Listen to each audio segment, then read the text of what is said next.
So here I am right in the middle of downtown Hong Kong. We're just a few minutes walk from Hong Kong Station on a bridge that spans 2, 4, 6, 8 lanes of divided traffic. We have traffic going every direction at multiple levels. So I'm set up here waiting for a blue hour shot so I can capture all of these cars, leaving really cool light trails through the scene.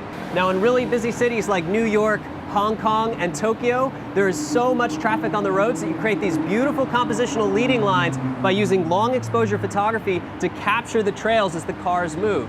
So what we're going to be doing particularly for this shot is capturing the total scene during blue hour using bracketed exposures. Then when it gets a little bit darker, we're going to get a few different 30-second exposures and combine those together to create as many trails in our composition as possible. Now this requires your camera to be stationary and to not move the whole time. So I'm going to do one other thing that I haven't done before because there's a lot of vibration on this bridge. I'm going to take a little piece of gaffer tape and I'm going to tape the focus ring and the zoom ring on my lens just in case I happen to bump it, somebody else bumps into it, or I move it.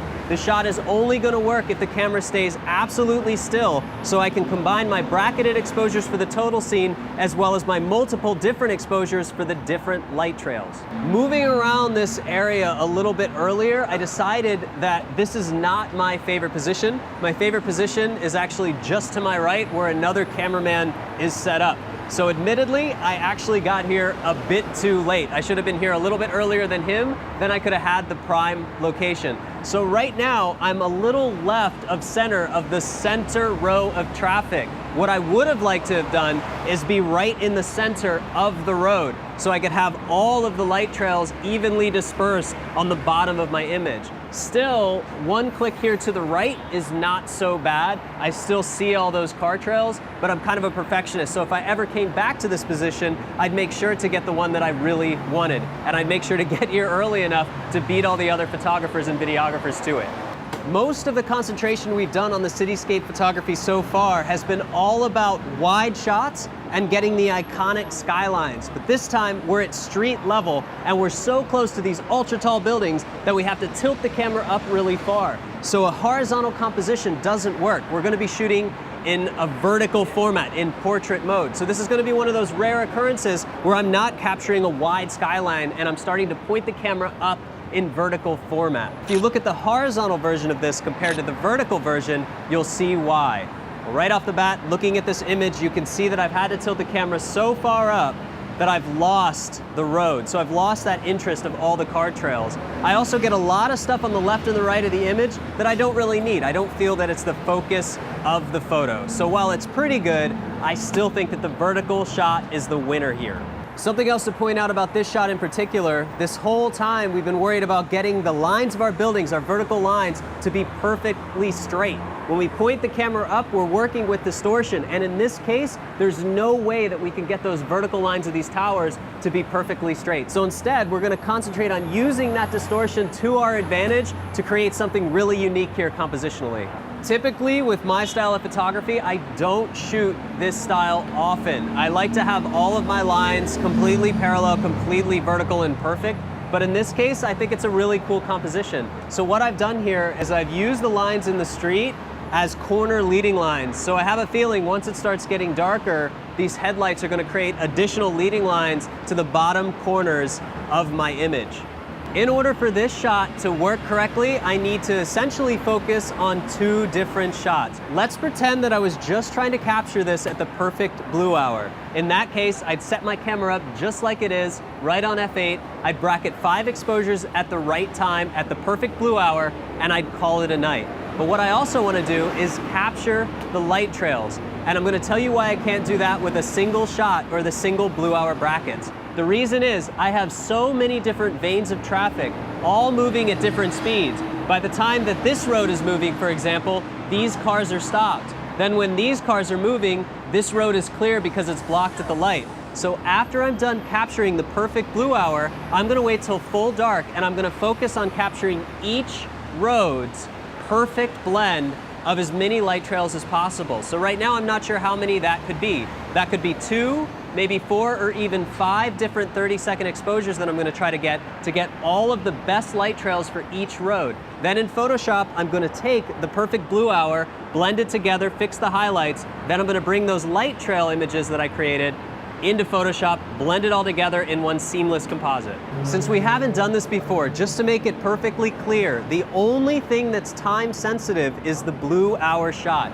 Once I feel I get that blue hour shot, as long as there's traffic on the road at night, there's plenty of light to capture it. So the blue hour is starting to look really good. So what I'm doing right now is I'm bracketing 5 exposures so I can control the highlights, the extreme highlights in these buildings. So I'm essentially building the main image here. So take a look at this blue hour shot. I think it looks really good. Buildings look good, sky looks good, and we even ended up getting the moon in the upper left corner, which is pretty cool. The only thing is, the light trails aren't there yet. So now that the blue hour has been captured, I'm gonna switch modes a little bit and I'm gonna just concentrate on capturing the trails from the lights. Here's what I'm gonna do. I'm gonna turn my exposure bracketing off. So this is gonna be a single exposure. Next thing I'm gonna do is I'm gonna turn my ISO all the way down to low 1.0. After that, I'm gonna turn the f-stop up until I can get a 25 or a 30-second exposure. I've done some tests and it looks like at f16, I can get 25 seconds, which is perfect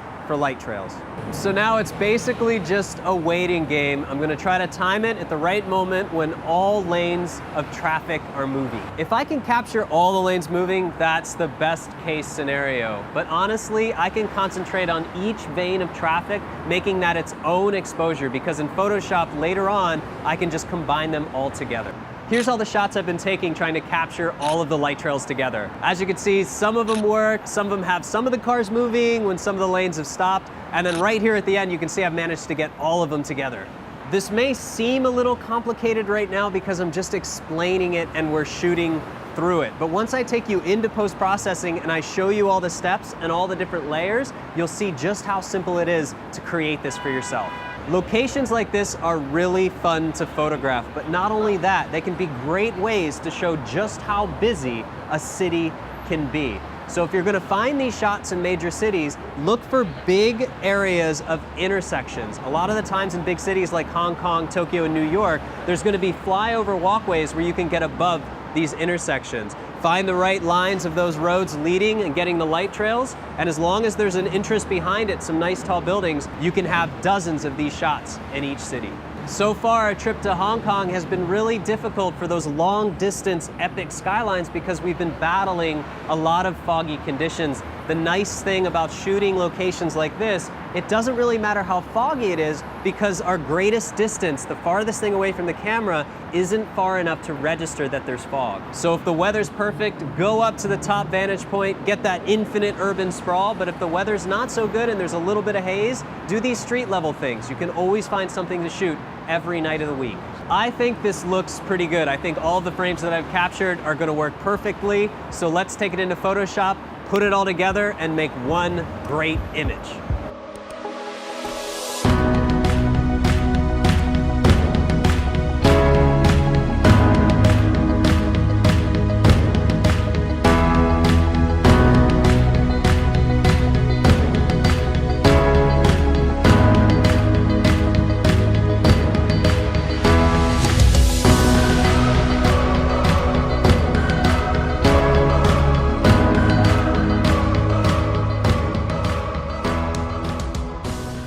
Welcome back to the studio, everybody. We're going to be doing some more post-processing today in Hong Kong, and this time we're going to be adding light trails, car light trails, to a really cool vertical shot that we got in downtown Hong Kong. This was a really cool spot to shoot, and it was also problematic. I explained that it's often very hard to get all of the light sources that you want in a single exposure, especially during the blue hour, and this proved to be very true. By the time I was able to get the clean lines without any cars in the light trails in my 30-second exposures, it was well past blue hour into full dark. And the reason was there were all these different streams of traffic, and it was all just traffic jam because people were stop, stop, stop. So it was hard. I had to wait for green lights, and then I basically clicked the shutter every time I thought I'd be able to get a clean street. So the idea was to not try to get all of the streets at once, but just get pieces. Like if I could get the left side and then the center and then the right side, then I could piece them together. So the cool thing was we shot for a while, and I was able to get some really nice ones. So I'm not just going to be able to show you guys how to create the light trails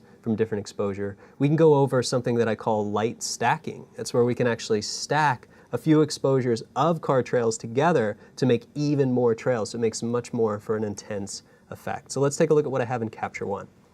Here inside of Capture One, you can see this is basically what a moon looks like at a wide angle. It's just a distorted blob, so we're going to get rid of the moon. But basically what I have here is I have a neutral exposure, and then I have a -2 exposure. And basically that's going to cover the highlights. And you can see here, if I hit the clipping, you can see that these areas are clipped, definitely clipped in the highlights. So we're going to use this other layer here to just kind of fill in those gaps. That's pretty easy, that's pretty straightforward. We're going to do that with the same luminosity masking technique that we've been using for most of this tutorial.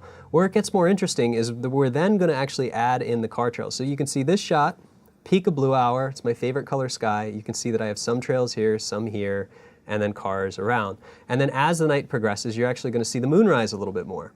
So this is a late blue hour, and you can see now I'm starting to get some of the car trails here, but this is the traffic. This was a traffic jam nightmare. You can also see I'm getting cars here mixed with trails. I don't want that. I love the way that this looks, the red. This is all really perfect in my opinion. So as we progress through these, you can see that this improved even more. This is still bad. But if I keep going, now you can see that I'm starting to get trails later on. You can see that we're already missed our window of blue hour. And the reason we missed the window of blue hour is we're actually getting the light. You can see that light illuminating. If there were clouds, this would be illuminating a canopy of clouds. But right now, it's just casting all this crazy light. And then at the end here, I was able to get another one with some different trails. So these are kind of interchangeable, I'd say. So in this file, for example, I like the way that this looks a little bit more than this. But if you look at the right side here for this last one, you can see we have a bus. So I decided that this is going to basically be the car trails layer. But the first thing we're going to need to do is make our adjustments for this layer here and then bring in the highlights. So I can't recover the highlights here. I can't get them back all the way. I'll just go ahead and get a little bit back. And then this is really where I have to make the decision about the shadows and how much I want to push the shadows. In this case, I'm not going to go too much. In fact, I'm going to leave that probably about 5.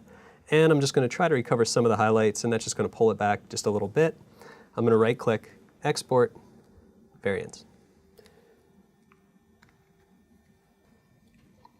Go back into Capture One, and now let's work on the highlights here. So I'm just going to pull the shadows up a little bit.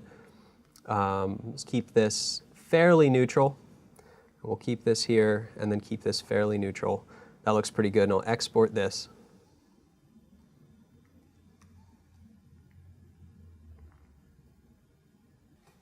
We'll go ahead and select all, copy, close, and then paste right on top. Okay, so here we are going to use the luminosity masking trick here that I've been showing you guys. We're going to go to the channels. I'm going to load RGB, and I'm going to create a new channel for it. We're going to take a look at it. I'll deselect here. And I like this, but I want to kind of neutralize the sky. So remember, this is where we have the choice. We can either clamp, or we can use the intersection trick, and I'm going to use the intersection trick. So I'm going to load the mask, and then I'm going to intersect it by holding Shift, Option, Command, and I'm clicking here. I'm going to create a new mask here, and you can see that I should have, in this case, knocked out most of the sky and just concentrated on these extreme highlights. So I'll go ahead and select the extreme highlights, re-enable my RGB layer, create a folder, mask on the folder, and I'll drop this right in.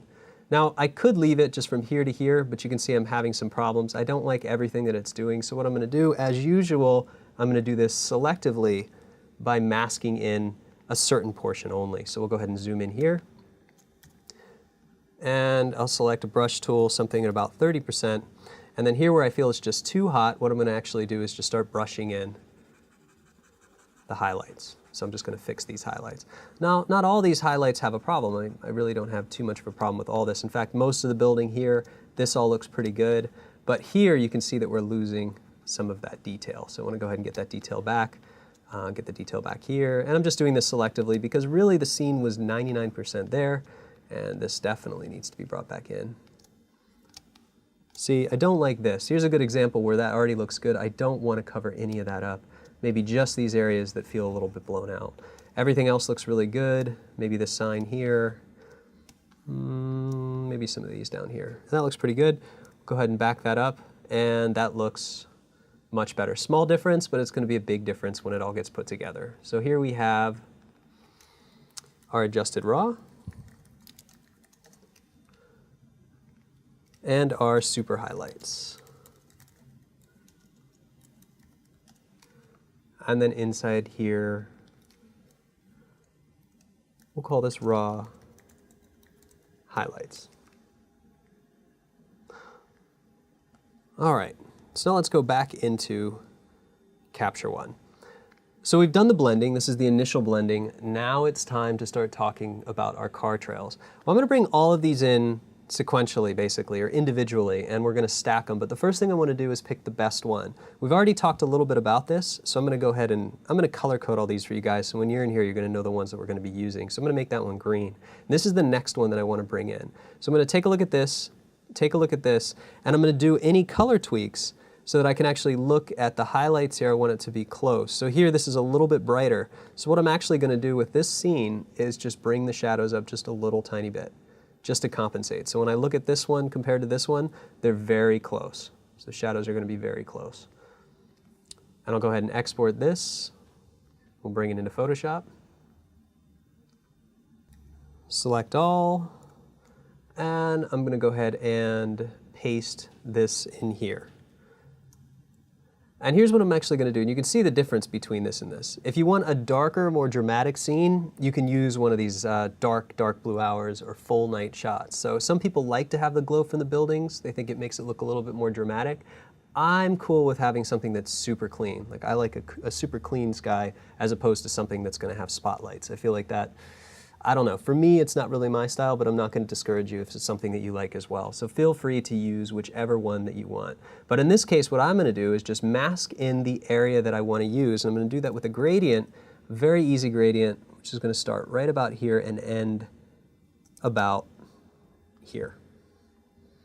So now you can see I have the bottom of the layer that I'm bringing in, which is going to be the late blue hour, works really well. And what I'm actually going to do is just clean up some of this here. Just with the brush, I want to make sure that I don't paint in everything, just the areas that I want, basically just those light trails. So we have our base, we have our super highlights, and then I can just go ahead and put this on top here. We have our light trails. So that's starting to look pretty good. Let's go back inside of Capture One. So I've done this. Now what I want to do is bring in a few more layers. Let's just start from the left to the right. We'll go ahead and bring this one in too. So I'll export, variants. We're going to do these one at a time so that I can show you guys exactly what's going on here. Bring this in here and put it right on top. Okay, so here's what I'm going to do. I don't want to replace it with this. So the first thing I'm actually going to do is link it to this layer by holding Option and clicking it. So now it's going to exist inside of this mask here. So you can see the before and after of this one to this one. But what I'm going to do is change this to the lighten blending mode. And when I do that, it's going to pop all of those highlights in on top. Now here on the left, looks awesome. Doesn't look so good on the right. So what I'm going to do is add a mask here, and I'm going to go ahead and mask out the areas that I don't want. And in this case, I don't want any of those cars, and I don't want anything from here. I'm just concerned about having everything that's really nice from that left side. So basically what this is made up is just this one portion. So we've added stacking here, we've stacked more lights to the left side. Let's go back into Capture One. Remember, this one has even more lights here and has some nice lights here as well. Let's go ahead and do the same thing. I'm going to export it as variants. Now remember, I'm doing these one by one. You can do them all at once and bring them into a folder as well. Select all, copy. All right, so that's brought in. I'm going to go ahead and link it and set that to the light and blending mode again. We're going to see the positive things that it's doing as opposed to the negative. So again, I really like the left side. I like the extra light here. So what I'm actually going to do this time is I'm going to black the whole thing out. And since I know that I want to paint this area in, I'm going to go ahead and paint the lights in this area that I want. So I'm heavily stacking on this side. That looks really good, actually. And then I'm also going to stack some of these extra lights here without stacking in the cars. That's starting to look really, really awesome. It looks like we have so many cars on this road. Let's do the last one. And you can see now I'm getting more here.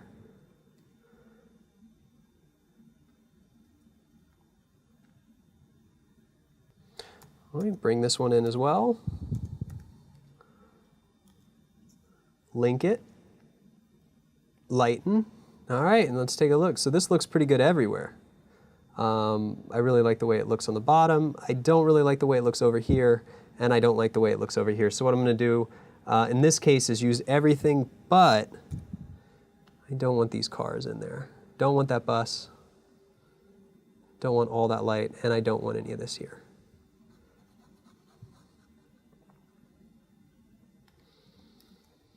So let's take a look at what we have here. The cool thing, since all of these layers are linked, you can see that we have the before and after. So this is the basic scene. If you would have just gotten there, shot it, basically straight out of camera. Straight out of camera means you've set it to f8 or f11, and you're just using whatever the bracketed exposures do as far as the shutter speed. This is what you're going to end up with, some car trails. But if you wait a little bit longer, shoot separate car trails, and as long as nobody has bumped your tripod, you'll be able to go from here to here. So that's actually looking pretty good. So the next step is we're going to go ahead and create a new layer on top here, and we're going to have to do some spot removal, and in this case we're going to have to do some moon removal.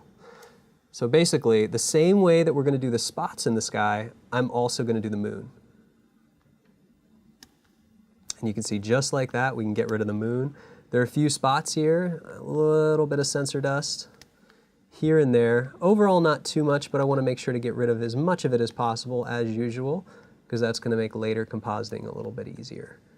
So anywhere that I think I see a spot,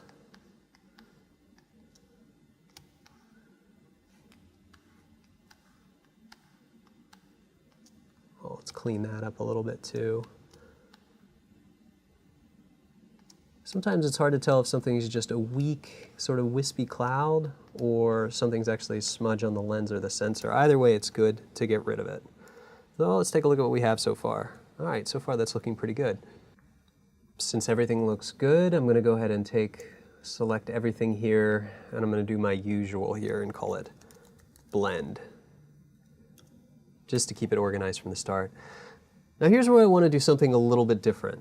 I feel like the blue sky in this case, it's not really something that I can replace. I don't have anything in my catalog that's going to look right. With the vertical shot, we're using the distortion. I'd really need a lot of sky. I need a lot of sky shot at a very wide angle, maybe 14 millimeter looking up with the horizon, maybe a third, the bottom third, or even something that matched this where I could match that distortion and have a lot of the sky. So what I'm going to do is just change this blue, the attributes of the blue a little bit to make it a little bit more interesting. And what I'd like to do is from the bottom to the top of the sky, I'd like to create some sort of gradient ramp, some sort of way of having it be light from the bottom and dark on the top. Almost like the light of the city is illuminating part of the sky without causing that low glow, or like it's such an early blue hour, dramatic blue hour, that I still have some light on the horizon that fades into a darker sky. So in order to do that, I'm going to have to create a mask for the sky, or at least something close to a mask for the sky. So let's take a look at our channels and see what we can do. Now I'm going to do that with everything new that we've done intact. And you can see the reason I did this now instead of before was that I knew I was going to get rid of the moon and those dust spots. So now I have a clean image and a clean base to generate a mask from. Remember these alphas that we created? We can go ahead and delete them. Anytime you create new alpha channels, it actually changes the file size. So it's good to delete the masks that you're not using in the channels palette. That'll help you keep the file size down. On a similar note, we'll go back into the layers and I'll show you guys ways that you can keep the file size down there as well. But right now we're going to use this. Let's take a look at what we have here. Red channel, fairly contrasty. Green, almost similar, but look at the blue. So much blue in the sky. Let's go ahead and start with this. We'll duplicate it and let's see if I can get the sky to be mostly white. We'll bring up the curves and start with trying to isolate some of the buildings. And let's just go crazy here. Let's clamp the heck out of this thing here. That looks pretty good. And we'll just go ahead and clamp it down as well. All right. Now I know this seems pretty harsh, it's a pretty harsh clamp, but that's okay. We're just going to go ahead and use something that's extremely crispy, because this is basically as far as I've clamped anything for you guys so far. And I want to show you that just because we're working with color corrections in general, we're not doing any precision compositing, we can get away with something like this. And I'll show you why. So let's just go ahead and clamp it. Yeah, let's just go nuts with that here. That looks good. Just like that, and I'll say okay. This is a hideous looking garbage mask, but I'm going to go ahead and load it. And we'll go back to the layers. I'll create a new folder with a mask on it. Before I do anything here, I just want to show you guys right now my working file size is 1.5 gigs. That's huge. We've been working with the D800, that's 36 megapixels. For a lot of this tutorial, we've been working with the XT1, which is much smaller because it's half the resolution, which is really great when you're doing this kind of post-processing. So what I'm actually going to point out here is, take a look at this layer here. Notice this mask. I'm not using anything below this mask, so I can actually get rid of everything above it. So if I did something like this, I could delete all of that image. Same thing here, I can delete all of that image, and that's actually going to drop that working file size from basically from 1.5 gigs down to 1.2 gigs. So it's made it much smaller. It's going to be easier to work with now. I'll just save that just in case, and we'll talk a little bit more about this mask. So you can see, not the best mask in the world. We've definitely done better and cleaner ones together, but here's what I'm going to do. Since I want to lighten the bottom of the image first, I'm going to go ahead and create a curves layer. And I'm going to apply that curves layer inside of the folder, and I'm basically just going to do this. I'm going to ramp that up.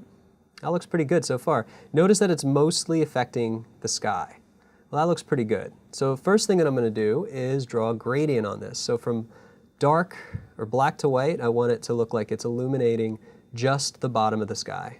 So that looks pretty good. And before I make any adjustments to this, I want to get this to be just right, exactly how I want it, so that we have a nice bright sky from the bottom here. And that's starting to look pretty good. Let's change the curves a little bit more. Yes, I am clipping things, which is perfectly fine. Now what I'm going to do inside of this mask is I'm actually going to go in here and I'm going to paint out what I don't need. So I don't want really much of this to be affected, so I'm just going to go ahead and paint all this out here. I don't want any of this in the foreground to be affected. I don't want any of this to be affected up here. None of this. None of this here. And I'll do a lighter brush so that basically fades out a lot of this, fades out a lot of this. This is not crucial because remember, those lights were never blown out in the first place, so it's not going to look like they're blown out in the sky. But I'll just go ahead and mask a lot of this out. And I'm using a soft brush because I don't really want to roll over the sky. A lot of this in the building, I'm going to say is perfectly fine. Side of the building, perfectly fine. Works pretty well. And we'll take a look here again. So we have, yeah, that looks pretty good. It's even done some nice things here. It's popped this building detail out a little bit. So now that I have the brightness from the bottom, I'll create a new curves layer, and I'll do just the opposite. But in this case, I'll pull it down like this, just like that. And with something like that, I'll go ahead and create another mask, and this time I'll reverse that because I want it to be white to black, just like this. That looks pretty good. So now we can make adjustments to our mask. We can see how much we wanted that to fade. So we basically have this nice fade from light to dark at the top. We can even go a little bit more extreme on this one by clipping it instead. That looks pretty good. All right, so we have a really dramatic, actually that's too good. Let's roll it back just a little bit more. Perfect. So now we have a little bit more, it's not texture. What it is, it's just more character in the sky. So I'm taking advantage of this sort of being glowy from the bottom and working its way up. All right, so now that I have that, what I can actually do is just go ahead and throw this inside of this folder right on top. So we have everything going on here, and I can always make those adjustments. Or what I can do, and what I would like to do, is just leave them outside here, just in case I want to make changes later. So the idea is here, if I like everything that I'm going to do, and in fact, I actually do like everything, so I'm going to put it inside of this folder.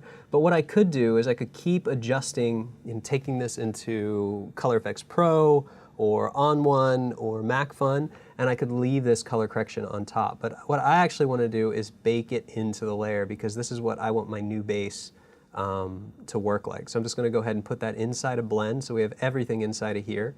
And then Blend selected, I'm just going to make a copy of everything so that we can take it to the next step. And what I'm going to do first is just add some simple contrast to this. And again, I'm going to use Nik Collection Color Effects Pro. Pro contrast is already selected, so let's just go ahead and add some more contrast to everything. Nice dynamic contrast here. I like the way that's shaping up. And now see, if I pull this up, you notice how it's correcting the sky too. Since I made that all part of the collapse layer, that's doing something really nice there. So it's actually color correcting my sky as well, making it and unifying it again just something more that I wanted. That looks pretty good. Let's add some tonal as well. So this is just going to add a little bit more punch to the image. A 0, I'm favoring somewhere between 8 and 15 here, just to get a little bit more punch from those values there. We'll say OK to this. That looks great. Let's call it CEP contrasts. And since I already have this other layer intact, we'll put it right back on top. And we'll go ahead and throw our high pass filter on there now too, just to get that out of the way. And I'll say overlay here, and you're going to see all that detail is going to pop out for us, which is perfect. And what I'm going to do now is I'm going to go ahead and hit save on this while we go back into Color Effects Pro. So right now what I've done is I've worked pretty hard to make sure that the light, all the light in the scene is really coming from the bottom and working its way up. I really want the eye to be drawn, not just with the composition of all these leading lines. This is a leading line, it's leading line mania here, but what I'd like is them to be drawn to it, not just because of all those converging lines, but also because of the light. So with all this light from the bottom of this image, what we can do is we can create a glow. So I've already kind of created a low glow in the sky from lighting from the building, should be, causing it to be lighter on the bottom than it is on the top. So that was a nice touch. But what I want to do now is add some sort of subtle glow to the lights as well. So with all these car trails, I want that to glow a little bit. So here's a technique for being able to get that nice, soft, sort of Orton-y effect on the light. So while this is saving, I'm just going to go ahead and with this already adjusted layer selected, we're going to go back into Color Effects Pro. I'm going to introduce a filter here, really one of my favorite. It's called Classical Soft Focus. And if I toggle this on and off, you can see that it's giving us that nice glowy effect to the image overall. So we're getting this really nice glow. And if I turn the strength up, you can see that that'll intensify. I have to be careful here when I do that too much, because if I start doing it too much, you can see that it's going to blow everything out. It's going to make it a little too intense. Now I can try to protect the highlights too, so that I get a more intense but softer glow. So that's an option too. It really depends on how far I want to push that. But in this case, I'm going to take that down. I'm going to go back down to, I'd say about 60%. Diffuse detail does not help a little bit. It just tries to pull some detail in. Brightness does make a big difference here. You can see the brightness will change it overall. Be very careful with this. You don't want to add too much brightness to the scene, maybe just a little bit. And just with these 3 sliders, glow, protect the highlights, you can actually get something that goes from this to this.